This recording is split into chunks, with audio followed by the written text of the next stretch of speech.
Good morning students, स्वागत है आप सभी का। और स्टूडेंट्स, आज हम चर्चा करने वाले हैं एग्रीकल्चर केमिस्ट्री के अध्याय 10 के बारे में। जैसा मैं आपको बता दूं, उसका फर्स्ट लेक्चर हमने पढ़ लिया है। उस लेक्चर में मैंने जैव रसायन के सामान्य परिचय और कार्बोहाइड्रेट के बारे में बहुत विस्तार से बताया। अगर आप लोगों ने अभी तक वो वाली हमारी क्लास नहीं देखी है तो सबसे पहले वो वाली क्लास जाकर के देखें और उसके बाद इस क्लास को आकर के यहाँ देखें। और आज हम बात करने वाले हैं उसके नेक्स्ट लेक्चर में, और नेक्स्ट लेक्चर में हम आज पढ़ेंगे प्रोटीन और इसके बाद एमिनो अम्ल। इन दो पॉइंटों के बारे में आज की इस क्लास में हम चर्चा करेंगे। तो इसमें सबसे पहले हम जानते हैं प्रोटीन के बारे में। जैसा मैं आपको बता दूं, प्रोटीन से हमें तीन तरह के प्रश्न पूछे जाते हैं। एक तो प्रोटीन की परिभाषा कि प्रोटीन क्या है, दूसरा प्रोटीन का महत्व, प्रोटीन का क्या उपयोग है, तीसरा प्रोटीन का संगठन यानी प्रोटीन में क्या क्या पाया जाता है। इन चीजों के बारे में आज के इस वीडियो में हम चर्चा करेंगे। सबसे पहले अगर मैं बात करूं कि प्रोटीन क्या है, तो इसमें सबसे पहला सवाल हमारा यहीं से पैदा होगा कि प्रोटीन क्या है। अब प्रोटीन क्या होती है तो मैं आपको बता दूं, प्रोटीन उच्च अणुभार वाले, प्रोटीन क्या है, प्रोटीन है आपके उच्च अणुभार वाले, उच्च अणुभार वाले एमिनो अम्लों के, एमिनो अम्लों के, एमिनो अम्लों के जैव बहुलक है। क्या है? जैव बहुलक। इसकी परिभाषा हम दो तरह से ले सकते हैं। उसमें पहली परिभाषा तो ये हो गई, प्रोटीन क्या है, उच्च अणुभार वाले एमिनो अम्लों के जैव बहुलक, या हम कह सकते हैं कि एमिनो अम्लों से मिलकर बने हुए यौगिक प्रोटीन कहलाते हैं। या आप क्या लिख दो, एमिनो अम्लों से मिलकर के बने हुए यौगिक प्रोटीन कहलाते हैं, जिनका अणुभार क्या होता है, उच्च होता है। दूसरी परिभाषा हम कैसे लिख सकते हैं, तो दूसरी परिभाषा का ध्यान रखना। दूसरी परिभाषा हम इस तरह से लिख सकते हैं, यानी बे पॉलीपेप्टाइड, ये काफी इंपोर्टेंट परिभाषा है, बे पॉलीपेप्टाइड, पॉलीपेप्टाइड जिनका अणुभार, जिनका अणुभार 10,000 डाल्टन से अधिक होता है, 10,000 डाल्टन से अधिक होता है, 10,000 डाल्टन से अधिक होता है, अधिक होता है, वो क्या कहलाते हैं, वो प्रोटीन कहलाते हैं। दो परिभाषा हो गई, एक तो एमिनो अम्लों से बने हुए जैव बहुलक, दूसरा वे पॉलीपेप्टाइड जिनका अणुभार 10,000 डाल्टन से अधिक होता है, उनको भी हम क्या कहते हैं, प्रोटीन कहते हैं। यहां से एक प्रश्न और पूछा जा सकता है, एक या आधे नंबर का। वो कैसे पूछेगा, वो पूछ लेगा प्रोटीन का अणुभार कितना होता है, प्रोटीन का अणुभार कितना होता है। तो बिल्कुल हमारा उत्तर क्या आ गया, 1,000 डाल्टन। प्रोटीन का अणुभार कितना होगा, सॉरी 10,000 डाल्टन से अधिक होगा। नेक्स्ट में आगे बात करूं कि प्रोटीन कहां पाई जाती है। अगर हम प्रोटीन की बात करें स्टूडेंट्स, तो प्रोटीन कहां पाई जाती है, ये सभी सजीवों की कोशिकाओं में पाई जाती है। जितनी भी सजीव कोशिकाएं हैं, सजीव कोशिका, सभी सजीव कोशिकाओं में क्या पाई जाती है, प्रोटीन पाई जाती है। नेक्स्ट में अगर बात करूं, जो प्रोटीन शब्द है, प्रोटीन शब्द वो किस भाषा से लिया गया है, तो वो ग्रीक भाषा से लिया गया है। काफी इंपोर्टेंट पॉइंट है, और आपसे एक नंबर का प्रश्न भी वो पूछ लेगा कि प्रोटीन शब्द किस भाषा से, तो ग्रीक भाषा से लिया गया है। ग्रीक भाषा का एक वर्ड आता है प्रोटियास। कौन सा वर्ड है स्टूडेंट्स, प्रोटियास। उस प्रोटियास शब्द से क्या हुआ है, प्रोटीन शब्द की उत्पत्ति हुई है। इस प्रोटियास का जो मतलब होता है वो होता है प्राथमिक कार्य। प्रोटियास का मतलब क्या है, प्राथमिक कार्य। अब वो पहला पॉइंट स्टूडेंट्स हमारा क्लियर हुआ, प्रोटीन की परिभाषा। अगर आपसे प्रश्न पूछा जाए प्रोटीन क्या है, समझाइए, तो आप क्या लिखोगे, प्रोटीन उच्च अणुभार वाले एमिनो अम्लों के जैव बहुलक होते हैं। ये बे पॉलीपेप्टाइड होते हैं जिनका अणुभार 10,000 डाल्टन से अधिक होता है। ये सभी सजीवों की कोशिकाओं में पाए जाते हैं। प्रोटीन शब्द ग्रीक भाषा के प्रोटियास शब्द से लिया गया है, जिसका अर्थ प्राथमिक महत्व होता है। ये चीज आप बड़ी ही आसानी से ले सकते हैं। अब दूसरा पॉइंट क्या है, दूसरा पॉइंट आता है हमारा प्रोटीन का महत्व या प्रोटीन के कार्य। अब हम बात करते हैं प्रोटीन का क्या महत्व है, प्रोटीन के क्या कार्य है। तो सबसे पहले मैं आपको बता दूं, जो प्रोटीन है, प्रोटीन से क्या होता है, कोशिकाओं का निर्माण होता है। अगर मैं प्रोटीन की बात करूं तो हमारे शरीर की कोशिकाएं हैं स्टूडेंट्स, कोशिका, उनका निर्माण किसके द्वारा, प्रोटीन के द्वारा। तो सबसे पहला पॉइंट क्या आ गया, कोशिकाओं का निर्माण किसके द्वारा होता है, प्रोटीन के द्वारा होता है। दूसरी में अगर बात करूं, हम जो प्रोटीन है वो किसके रूप में कार्य करते हैं, प्रोटीन हार्मोन का कार्य भी करते हैं, हार्मोन के रूप में कार्य भी करते हैं। तीसरी अगर मैं बात करूं स्टूडेंट्स, प्रोटीन एंजाइम के रूप में भी कार्य करते हैं, प्रोटीन एंजाइम के रूप में भी कार्य करते हैं, एंजाइम के रूप में कार्य करते हैं। चौथी अगर मैं बात करूं स्टूडेंट, जो प्रोटीन है वो ऑक्सीजन वाहक का कार्य करते हैं। हमारे शरीर में ऑक्सीजन वाहक का कार्य कौन करता है, तो ध्यान रखना प्रोटीन करती है। चौथी पांचवी अगर मैं बात करूं, प्रोटीन शरीर में वृद्धि और अनुरक्षण का कार्य करते हैं, वृद्धि एवं अनुरक्षण। प्रश्न कैसे पूछा जाएगा आप ध्यान देना थोड़ा सा, आप लोगों को प्रश्न पूछा जाएगा प्रोटीन के जैविक कार्य लिखिए। तो प्रोटीन के जैविक कार्य कौन कौन से होंगे, सबसे पहले कोशिकाओं का निर्माण, दूसरा हार्मोन के रूप में कार्य, तीसरा एंजाइम के रूप में कार्य, चौथा ऑक्सीजन वाहक का कार्य, पांचवा वृद्धि एवं अनुरक्षण का कार्य प्रोटीन करते हैं। कुछ यहां से आपको एक एक नंबर के प्रश्न भी पूछे जाएंगे। कैसे पूछे जाएंगे थोड़ा सा ध्यान देना। जैसे प्रोटीन के द्वारा क्या होता है, कोशिकाओं का निर्माण होता है, तो आपसे पूछ सकता है कि कौन सी कोशिका का निर्माण किस प्रोटीन के द्वारा होता है। जैसे मान लो मैं बात करूं, हमारे शरीर में जो नाखून है, इसमें जो हमारे नाखून होते हैं, नाखून और बाल, नाखून और बाल, ये किसके बने हुए होते हैं, तो ये बने हुए होते हैं क्रेटिन नामक प्रोटीन के। किस प्रोटीन के बने होते हैं ये, क्रेटिन, क्रेटिन नामक प्रोटीन है, ये उसके बने हुए होते हैं। दूसरी में अगर बात करूं स्टूडेंट्स, जो हमारी मांसपेशियां हैं, मांसपेशियां, मांसपेशियां किस प्रोटीन की बनी हुई होती हैं, ये प्रश्न मैंने आपको पूछा भी था एक मॉडल पेपर में। तो मांसपेशियां किस प्रोटीन की बनी हुई होती हैं, ध्यान रखना, ये मायोसिन नामक प्रोटीन की बनी होती है। किसकी बनी होती है, मायोसिन नामक प्रोटीन की बनी होती है।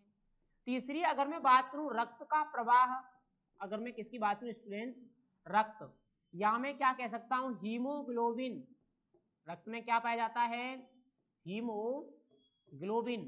तो जो हीमोग्लोबिन है उसमें कौन सी प्रोटीन पाई जाती है, तो ध्यान रखना इसमें हिम नामक प्रोटीन पाई जाती है। इसमें कौन सी प्रोटीन होती है, हिम नामक प्रोटीन होती है।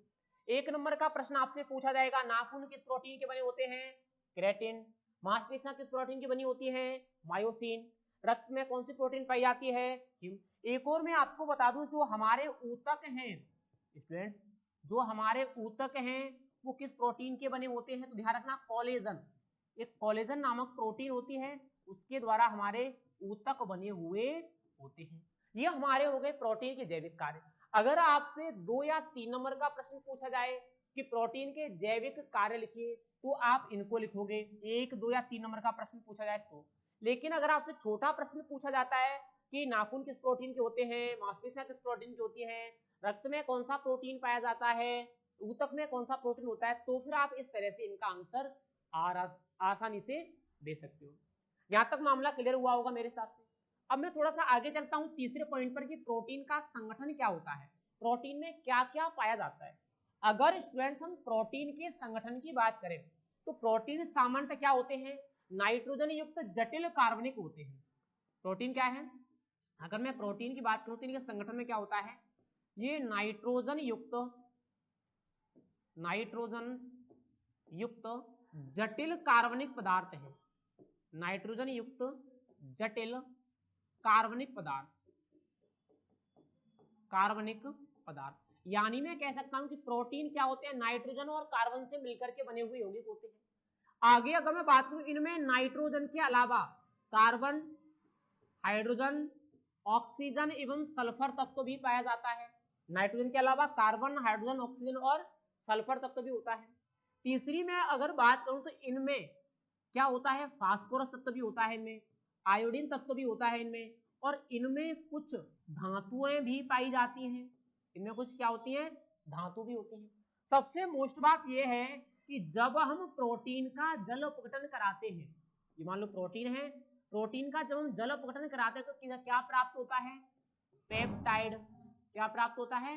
पेप्टाइड। और जब हम पेप्टाइड का जल अपघटन कराते हैं तो हमें क्या प्राप्त होते हैं? एमिनो अम्ल प्राप्त होते हैं। क्या प्राप्त होंगे? एमिनो अम्ल प्राप्त होंगे।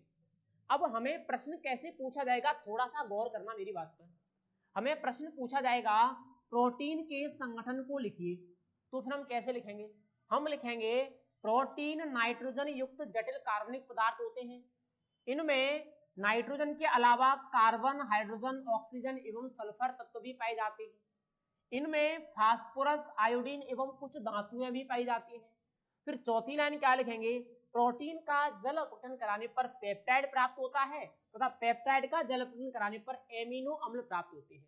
अतः हम कह सकते हैं कि प्रोटीन एमिनो अम्लों से बने हुए जैव बहुलक होते हैं या एमिनो अम्लों के बहुलक होते हैं। ये हमारा क्या हो गया? प्रोटीन का संगठन हो गया। हमने छोटे बड़े सभी तरह के प्रश्नों की बात प्रोटीन से कर ली, एक भी प्रश्न आपका प्रोटीन से बाहर नहीं जाएगा। अब हम थोड़ा सा और आगे चलते हैं अगले पॉइंट पर। ये अगला पॉइंट हमारा काफी इंपोर्टेंट है। अगला पॉइंट क्या है? अगला पॉइंट है प्रोटीन एवं पॉलीपेप्टाइड।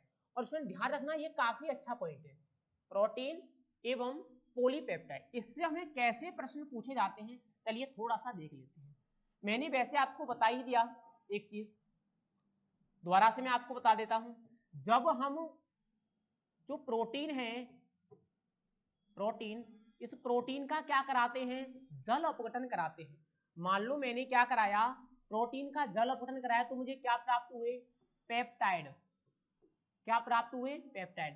फिर जब पेप्टाइड का भी मैंने जल अपघटन कराया तो मुझे क्या प्राप्त हुए? एमिनो अम्ल प्राप्त हुए। क्या प्राप्त हुए? एमिनो अम्ल प्राप्त हुए। यानी मैं कह सकता हूं कि एमिनो अम्ल मिलकर क्या बनाते हैं? पेप्टाइड बनाते हैं। और जो पेप्टाइड है उनको एमिनो अम्लों की संख्या के आधार पर 4 भागों में बांटा गया है। 4 भाग कौन कौन से हैं? जैसे सबसे पहले अगर मैं बात करूं, एक तो आता है डाई पेप्टाइड। क्या आता है? Dipeptide. आपसे प्रश्न भी पूछा जाएगा डाई पेप्टाइड क्या है। दूसरा आता है ट्राई पेप्टाइड। आपसे ये भी प्रश्न पूछा जाएगा कि ट्राई पेप्टाइड क्या होते हैं? Try peptide. तीसरा आएगा आपका टेट्रा पेप्टाइड। Tetra peptide. और चौथा आपका आता है पॉलीपेप्टाइड। पॉलीपेप्टाइड जिसके बारे में हम बात करने वाले हैं, पॉलीपेप्टाइड। अब मैं थोड़ा सा आपको बेसिक से बता दूं, तो डाई पेप्टाइड है इसमें कितने अमीनो अम्ल पाए जाते हैं? 2 एमिनो अम्ल इसमें पाए जाते हैं। जब 2 एमिनो अम्ल मिलते हैं तो क्या बनता है? Dipeptide. आपसे प्रश्न भी पूछा जाएगा कि 2 एमिनो अम्लों के मिलने से किसका निर्माण होता है? डाई पेप्टाइड का निर्माण होगा। जब 3 एमिनो अम्ल मिलेंगे तो 3 एमिनो अम्लों के मिलने से किसका निर्माण होगा? ट्राई पेप्टाइड का निर्माण होगा।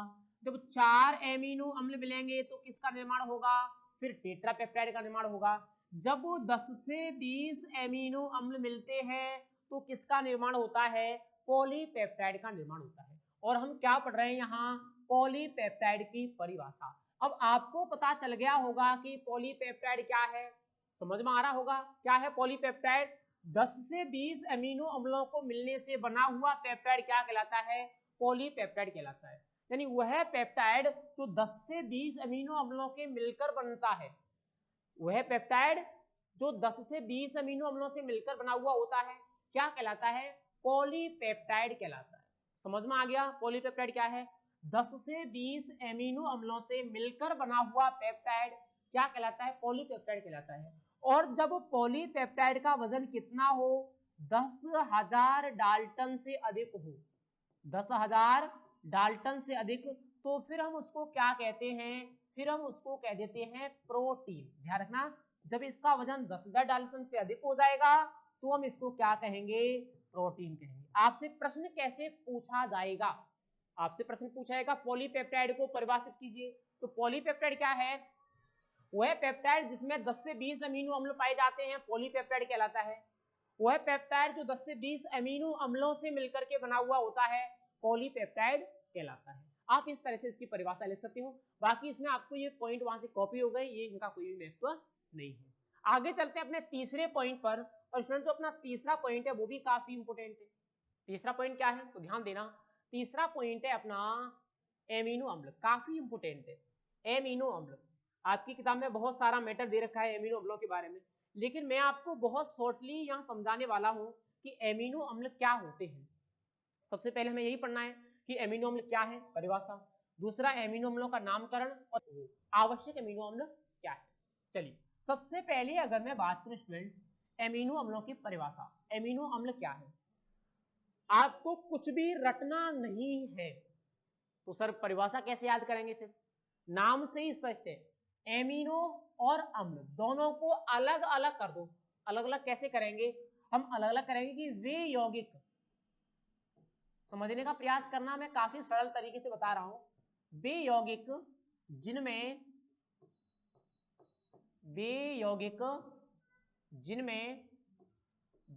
एमिनो एमिनो और एमिनो को हम क्या लिखते हैं NH2, ध्यान रखना एमिनो क्या लिखा जाता है NH2, तथा वे यौगिक जिनमें एमिनो NH2 तथा अम्ल अम्ल को हम क्या लिखते हैं COOH समूह पाए जाते हैं,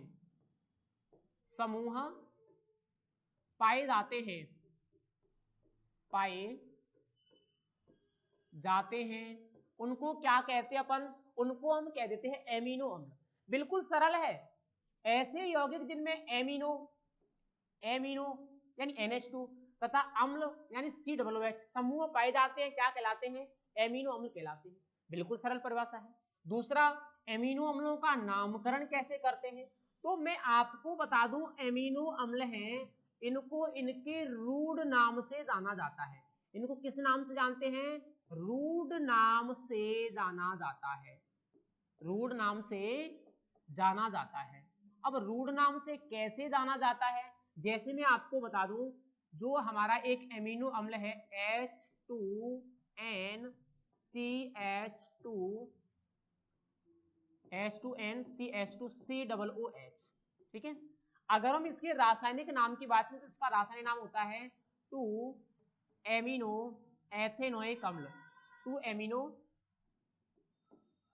एथेनोइक अम्ल, ये इसका रासायनिक नाम है। लेकिन मैंने पहले बता दिया कि एमिनो अम्लों को हम उसके रासायनिक नाम से नहीं जानते, हम किस नाम से जानते हैं, रूढ़ नाम से। और इसका जो रूढ़ नाम है स्टूडेंट्स वो है ग्लाइसिन। क्या है, ग्लाइसिन। इसको हम क्या कहते हैं, ग्लाइसिन कहते हैं। आपसे प्रश्न पूछा जाएगा कि एमिनो अम्लों के नामकरण को समझाइए, तो आप क्या लिखोगे कि एमिनो अम्लों को रासायनिक नाम से न जानकर इनके रूढ़ नाम से जाना जाता है। जैसे H2NCH2COOH को 2-एमिनो एथेनोइक अम्ल ना कहकर क्या कहा जाता है, ग्लाइसिन कहा जाता है। एमिनो अम्लों का जो प्रतीक होता है, प्रतीक उसमें 3 अक्षर होते हैं। प्रतीक में कितने अक्षर होते हैं, 3 अक्षर होते हैं, 3 अंक होते हैं। प्रतीक में कितने अक्षर, 3 अक्षर होते हैं, कभी कभी 1 भी होता है। जैसे मैं बात करूं, हम ग्लाइसिन को पढ़ते हैं, ग्लाइसिन, और ग्लाइसिन का प्रतीक हम क्या लिखते हैं, इसका प्रतीक हम लिखते हैं Gly, क्या लिखते हैं, Gly। तो हम कह सकते हैं कि अमीनो अम्ल का जो प्रतीक होता है वो 3 अक्षर होते हैं। अगर हमें 1 अक्षर में लिखना होता है तो हम केवल क्या लिखते हैं, G लिखते हैं। ये तुम्हारा अमीनो अम्लों का नामकरण हुआ कंप्लीट। आगे क्या है, आगे अगर मैं बात करूं 10वां पॉइंट है आवश्यक अमीनो अम्ल। चलिए अब आवश्यक अमीनो अम्ल क्या है, तो बिल्कुल सिंपल सी बात है। अगर मैं प्रकृति की बात करूं, पूरी प्रकृति में अभी तक पूरी प्रकृति में कितने अमीनो अम्ल ज्ञात हैं, 20 अमीनो अम्ल ज्ञात हैं। लेकिन इन 20 अमीनो अम्लों में से हम संश्लेषण कितने अमीनो अम्लों का कर सकते हैं, संश्लेषण का मतलब हुआ निर्माण, कितने अमीनो अम्लों का किया जा सकता है, 10 अमीनो अम्लों का किया जा सकता है। और हम इन 10 अमीनो अम्लों को ही क्या कहते हैं, आवश्यक अमीनो अम्ल कहते हैं। यानी प्रकृति में ज्ञात कुल 20 अमीनो अम्लों में से वे अमीनो अम्ल जिनका हम संश्लेषण कर सकते हैं वो क्या कहलाते हैं, वो आवश्यक अमीनो अम्ल कहलाते हैं। इनकी संख्या कितनी है, इनकी संख्या है 10। अगर इनकी पूर्ति ना की जाए तो शरीर में कुछ ना कुछ कमी हो सकती है, कुछ ना कुछ रोग हो सकता है। जैसे मैं एग्जाम्पल के रूप में कुछ अमीनो अम्ल आपको बताऊं, तो जैसे आपने पढ़ा होगा लाइसिन, दूसरी अगर मैं बताऊं ल्यूसीन, ल्यूसीन। तीसरा मैं आपको बता दूं आइसोल्यूसीन, आइसोल्यूसीन। चौथा मैं आपको बता दूं मेथियोनिन,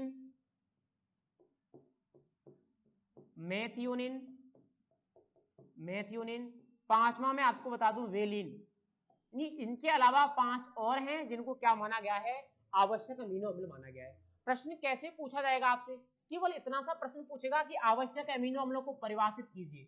परिभाषा क्या होगी, प्रकृति में ज्ञात कुल 20 अमीनो अम्लों में से वे अमीनो अम्ल जिनका संश्लेषण किया जा सकता है आवश्यक अमीनो अम्ल कहलाते हैं। इनकी कुल संख्या 10 है। इनकी पूर्ति ना की जाए तो शरीर में कुछ ना कुछ विकार उत्पन्न हो सकते हैं, जैसे लाइसिन, ल्यूसीन, आइसोल्यूसिन, मेथियोनिन और वेलिन। क्या लिख दो आप, एग्जाम्पल लिख दो।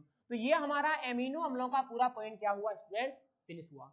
कल की जो हमारी लास्ट क्लास थी उसमें मैंने जैविक रसायन का सामान्य परिचय और कार्बोहाइड्रेट कंप्लीट करा दिया।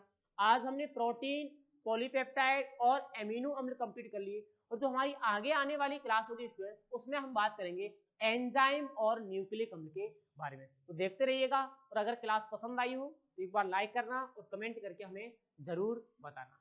Thank you.